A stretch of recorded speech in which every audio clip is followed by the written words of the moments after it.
अस्सलामु अलैकुम दोस्तों, कैसे हो? उम्मीद है कि सब खैरियत से होंगे। अल्लाह आप लोगों को ऐसे ही खुश रखे। चलिए अब आगे सुनते हैं। ईमान कबूल करने के बाद हजरत उमर रजी अल्लाह तआला हुजूर पाक सल्लल्लाहु अलैहि वसल्लम के पास दारे अरकम के दरवाजे पर पहुंचकर हजरत उमर ने खुद दस्तक दी। सहाबा इकराम जो अंदर मौजूद थे उन्होंने हजरत उमर रजी अल्लाह तआला के हाथ में नंगी तलवार देखकर दरवाजा खोलने में तामुल किया, यानी आगे पीछे हुए कि दरवाजा खोले या नहीं। और हुजूर पाक सल्लल्लाहु अलैहि वसल्लम से अर्ज किया कि हुजूर उमर नंगी तलवार लेकर बाहर दरवाजे पर खड़ा है, क्या करें? हुजूर ने इत्मीनान से फरमाया कि दरवाजा खोल दो, उसे आने दो। हजरत हमजा रजी अल्लाह तआला भी वहां पर मौजूद थे। उन्होंने भी कहा कि आने दो, अगर उमर का इरादा नेक है तो खैर, वरना उसी की तलवार से उसका सर उड़ा दिया जाएगा। चुनांचे दरवाजा खोला गया। हजरत उमर रज़ी अल्लाह तआला अंदर दाखिल हुए। हुजूर पाक सल्लल्लाहु अलैहि वसल्लम ने उनको घर में दाखिल होते हुए देखा तो आगे बढ़े और हजरत उमर का दामन पकड़कर कहा और जोर से झटका और फरमाया कि उमर, क्या तू बाज नहीं आएगा? हजरत उमर ने जवाब दिया, या रसूल अल्लाह, मैं ईमान लाने के लिए हाजिर हुआ हूं। हुजूर पाक सल्लल्लाहु अलैहि वसल्लम ने यह सुनते ही खुशी और मसरत से नाराए तकबीर बुलंद किया, बुलंद आवाज में अल्लाहु अकबर कहा। और जो साथ में तमाम सहाबा जो उस वक्त दारे अरकम में मौजूद थे, सब ने जोर से इस कदर अल्लाहु अकबर कहा कि मक्का की पहाड़ियां गूंज गई। और फिर हुजूर पाक सल्लल्लाहु अलैहि वसल्लम ने हजरत उमर को देखकर मुस्कुराया और इस एक मुस्कुराहट ने उमर को सब कुछ दे दिया। हिदायत, सादत, बरकत, कामयाबी सब कुछ हजरत उमर को मिल गई। जो हुजूर को कत्ल करने चले थे आज हुजूर के गुलाम बन गए।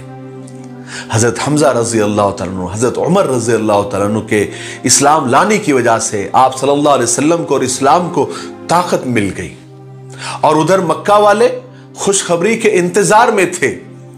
वो तो सोच रहे थे कि उमर ने मोहम्मद का काम तमाम कर दिया होगा, अभी खदीजा की रोने की आवाजें सुनाई देगी, अबू बकर व अली की चीखें सुनाई देगी, ईमान वाले अपना सीना पीट रहे होंगे, कितना जमाना हो गया हम परेशान हैं, आज उमर की गैरत ने हमारा काम कर दिया होगा। मगर कुदरत उनके इरादों पर और उनकी खुशफहमी पर हंस रही थी। गोया कुदरत यूं कह रही थी कि अरे नादानो, तमन्नाओं के जिन कमजोर खिलौनों से तुम अपने दिल को बहला रहे हो वो बहुत जल्द टूटने वाले हैं।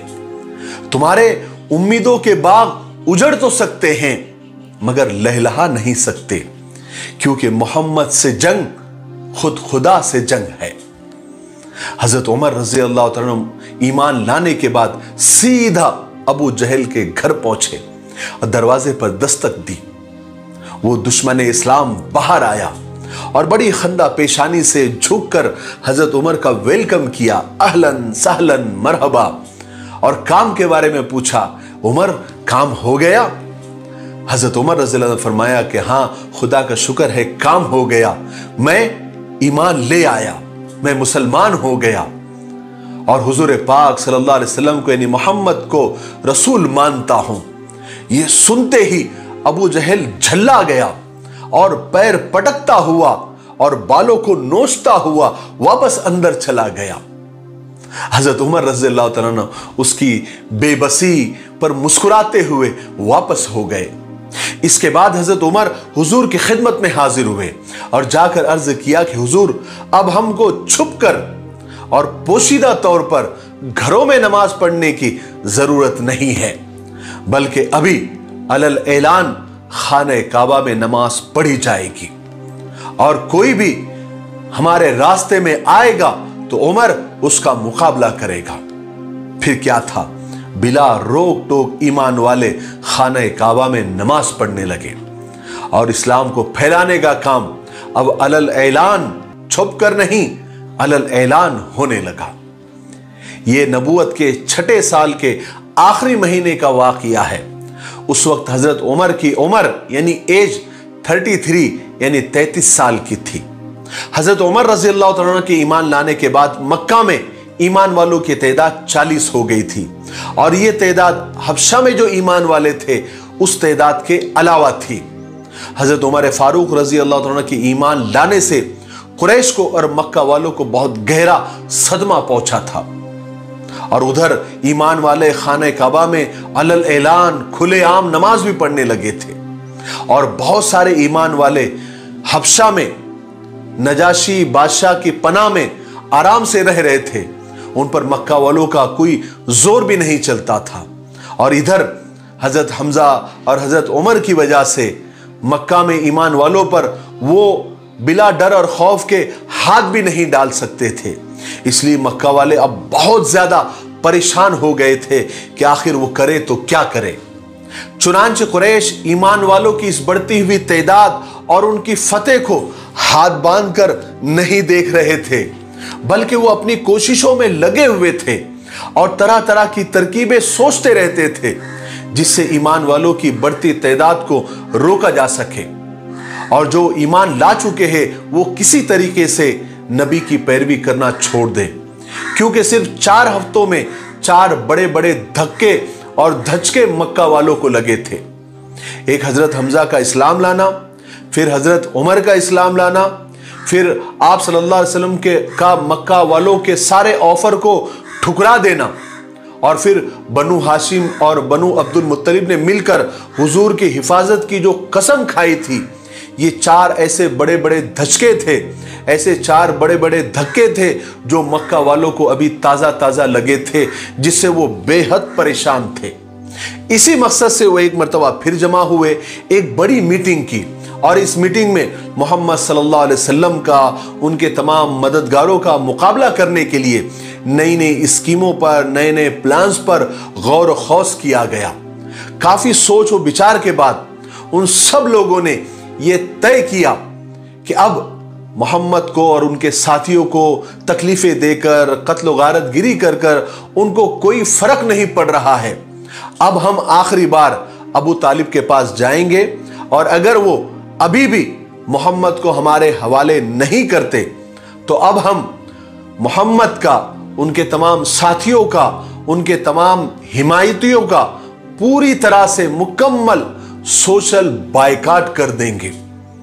उनसे मिलने जुलने वालों का और लेन देन करने वालों का भी बायकाट कर दिया जाएगा। ना उन लोगों से कोई सलाम कलाम किया जाएगा, ना उनसे कोई चीज खरीदी जाएगी, ना उनको कोई चीज बेची जाएगी। गर्ज के उनके और हमारे दरमियान किसी किस्म का कोई ताल्लुक नहीं होगा, ना कोई वास्ता होगा, ना कोई मतलब होगा। बिल्कुल उनको हमारे समाज से बिल्कुल अलग थलग कर दिया जाएगा। इस फैसले को और ज्यादा पक्का और मजबूत करने के लिए उन्होंने इन सारी बातों को एक कागज पर, एक सहीफे पर लिख लिया, और सबकी उस पर दस्तखत भी ली, यानी सबकी गवाही ली कि हम सब इसकी पूरी पूरी पाबंदी करेंगे। बड़े बड़े सरदारों ने भी इन बातों पर कसम खाई, और फिर उस कागज को, उस सहीफे को काबे में ले जाकर टांग दिया, ताकि कोई उसमें तरमीम न कर सके, रद्द बदल न कर सके, संशोधन न कर सके, और इन फैसलों से कोई फिर न सके। उसके बाद कुरैश की एक जमात बनु अब्दुल मुत्तलिब और अबू तालिब और जितने भी आप सल्लल्लाहु अलैहि वसल्लम के हिमायती थे, जो आपके मददगार थे, जो आपका ताउन करते थे, मुआविन थे, उनके पास गई और उनसे कहा कि देखो, आपके सामने 2 रास्ते हैं, 2 सूरतें हैं, 2 शक्लें हैं, आप उनमें से कोई एक कबूल कर लीजिए। पहली सूरत तो यह है कि आप मोहम्मद को हमारे हवाले कर दीजिए ताकि हम उसको कत्ल कर दें, नाउज़ुबिल्लाह। इस तरह आपको भी आराम हो जाएगा, और इसके बदले में हम आपको बहुत सारा तावान देंगे, यानी बहुत सारा रुपया पैसा आपको देंगे। वरना दूसरी सूरत यह है कि अगर आप लोग नहीं माने तो पूरे मक्का वाले आप सब लोगों का बायकाट कर देंगे, कता ताल्लुक कर देंगे। हम आपसे ना कोई बात करेगा, ना आपको कोई सामान बेचेगा, ना आपसे कोई सामान खरीदेगा, और इस तरह आप सब लोग भूखे मारे जाएंगे। अब बताओ आपकी क्या राय है?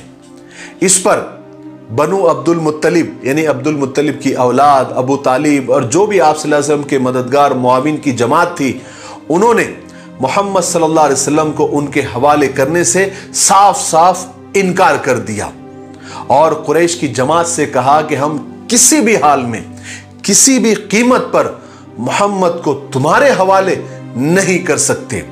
उसके बदले में हम कितनी भी परेशानियां, कितने भी चैलेंजेस कबूल करने के लिए तैयार हैं। फिर मक्का वालों ने कहा कि ठीक है, अगर तुम नहीं मानते फिर तुम्हारे और हमारे दरमियान एक दीवार अब खड़ी हो गई है।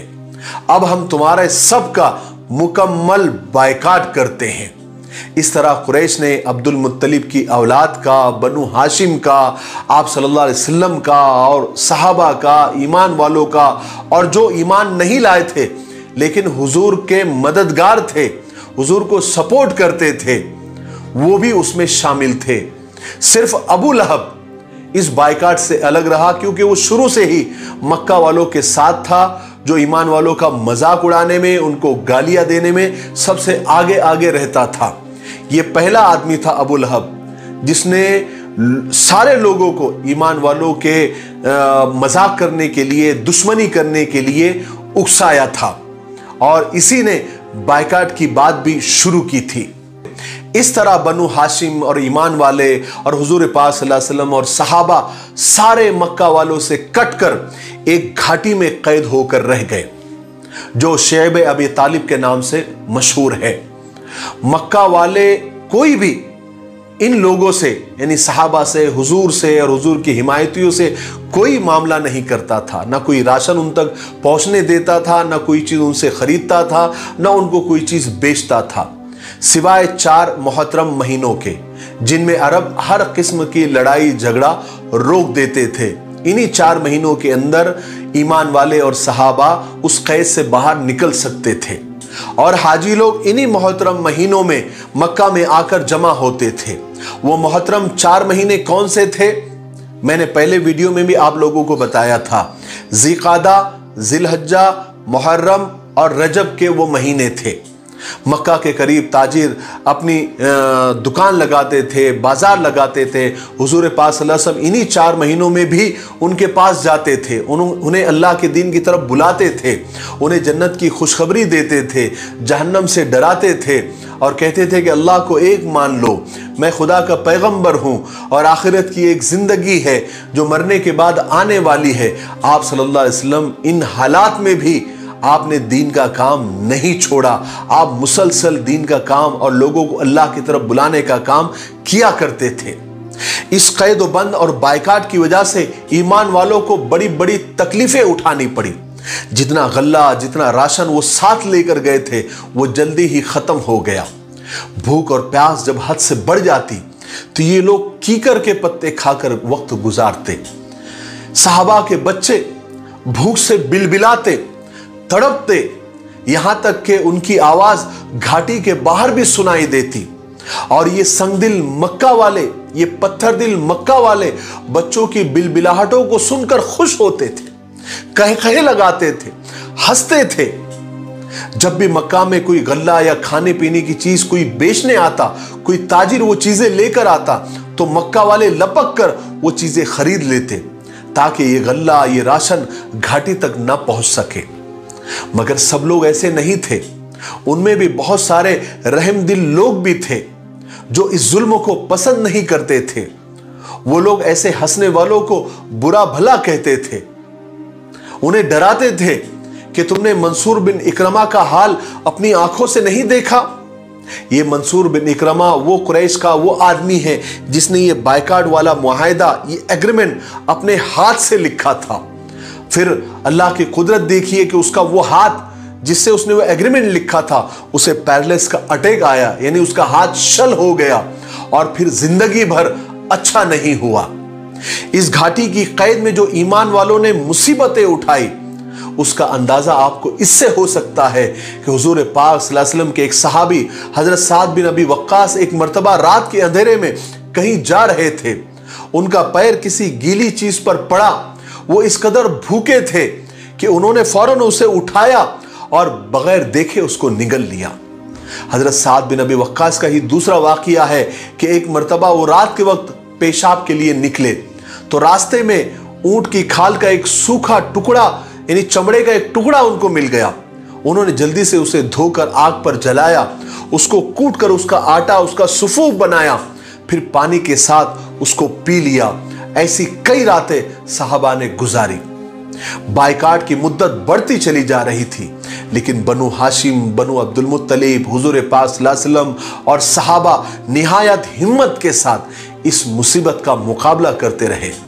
उन्होंने इस हालत में भी, इस मुसीबत में भी, इस भूख और प्यास की शदीद हालत में भी आप सल्लल्लाहु अलैहि वसल्लम की तरफ से कोई गफलत नहीं बरती और ना आपको कुरैश के हवाले करने पर वो तैयार हुए। आप सल्लल्लाहु अलैहि वसल्लम के चहीते चचा अबू तालिब आप सल्लल्लाहु अलैहि वसल्लम का पूरा ख्याल रखते, आपके बराबर में लेटते ताकि आपकी हिफाजत कर सके।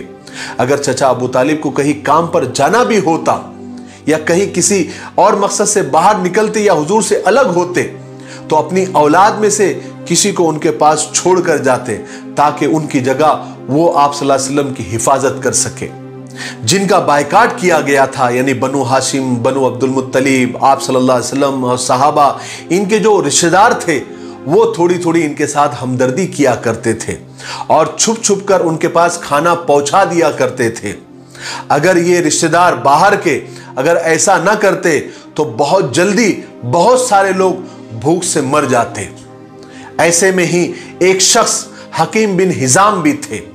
वो अपनी फूफी उम्मुल मोमिनीन हजरत खदीजा रजी अल्लाह तआला के पास खुफिया तरीके से छुपकर खाना पहुंचा दिया करते थे, जिसको अम्मा जान हजरत खदीजा रजी अल्लाह तआला लोगों में तकसीम कर दिया करती थी। इस तरह हिशाम बिन अम्र भी ऐसे एक शख्स थे जो ऊंटों पर खाना और कपड़ा लाद कर रात के वक्त उस घाटी के करीब लेकर आते और जब बिल्कुल घाटी के करीब पहुंच जाते तो ऊंट को घाटी की तरफ हाँक दिया करते थे और इस तरह तमाम सामान इन मजबूर और बायकाट किए हुए लोगों तक पहुंच जाता था। जब अम्र बिन हिशाम या फिर हकीम बिन हिजाम की ये बातें कुरैश तक पहुंची तो उन्होंने उनको भी बहुत तकलीफें दी, लेकिन फिर भी उन्होंने ये मदद का सिलसिला बंद नहीं किया। आज के लिए इतना काफी है, इसलिए आज हम यहीं पर रुकते हैं क्योंकि वीडियो अब ज्यादा लंबा हो रहा है। आने वाले 28वें हिस्से में यानी पार्ट 28 में हम सुनेंगे कि ये बायकाट कब तक चला, कितने साल चला और कितने सालों तक आप उस घाटी के अंदर बंद रहे और फिर अल्लाह की कैसे मदद आई और किस तरह से ये बायकाट खत्म हुआ और आप घाटी से बाहर निकले। उसके बाद और एक बहुत बड़ी मुसीबत अल्लाह के रसूल सल्लल्लाहु अलैहि वसल्लम का इंतजार कर रही थी, वो क्या थी वो इंशाअल्लाह हम पार्ट 28 में यानी 28वें हिस्से में सुनेंगे। तब तक आप थोड़ा इंतजार करें और इन सीरीज की वीडियो को आप ज्यादा से ज्यादा शेयर करें और ज्यादा से ज्यादा कमेंट करें और हमारी हिम्मत और हौसले को और बढ़ाएं ताकि हम उतनी ही शिद्दत से जिस तरह अभी काम कर रहे हैं उसी तरह शिद्दत से हम आगे भी काम करते रहें। तब तक मेरे लिए, पूरी उम्मत के लिए और पूरी इंसानियत के लिए खैर और भलाई की दुआ करते रहे। अस्सलामु अलैकुम व रहमतुल्लाहि व बरकातुहू।